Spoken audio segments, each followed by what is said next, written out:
அனைவருக்கும் வணக்கம். கோபம் எதனால் வருகிறது? அப்படியென்றால் நாம் நிறைய எதிர்பார்ப்புகளை உள்ளடக்கி வைத்திருக்கிறோம் என்று அர்த்தமாகிறது. மற்றும் யார் கோபப்படுகிறார்களோ அவர்களை முட்டாள் என்று சொல்கிறார்கள். ஏனென்றால் அந்த கோபத்தில் ஒரு நியாயம் இருக்க வேண்டும். ஆனால் அந்த கோபமே நமக்கு எதிர்வினையாக திரும்பிவிடக்கூடாது என்பதில் நாம் எப்பொழுதும் கவனமாக இருக்க வேண்டும். கோபம் வருகின்ற சமயங்களை நாம் எண்ணி பார்க்கையில், ஒன்று, அவர்கள் நாம் நினைத்தவாறு நடந்திருக்க மாட்டார்கள். இதுதான் பெரும்பாலும் நடந்திருக்கக்கூடும்.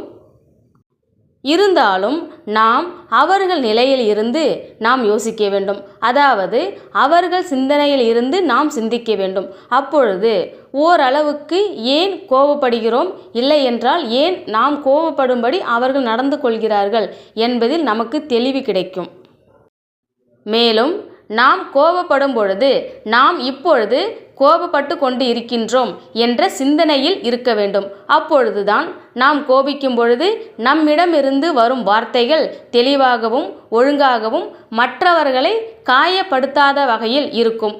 அப்பொழுதுதான் அவர்கள் நாம் சொல்வதை கேட்டுக்கொண்டு நடப்பார்கள். இல்லையென்றால் அவர்களும் நமக்கு எதிராக தேவையில்லாத வார்த்தைகளை உபயோகிப்பார்கள். அப்பொழுது நமக்கும் அவருக்கும் இடையில் சண்டை ஏற்படும். இதுதான் பெரும்பாலான மக்களிடையே நடந்து கொண்டு இருக்கிறது. இந்த கோபத்தை தவிர்க்கும் வகையில் நாம் ஒரு விஷயத்தை மாற்ற வேண்டும்.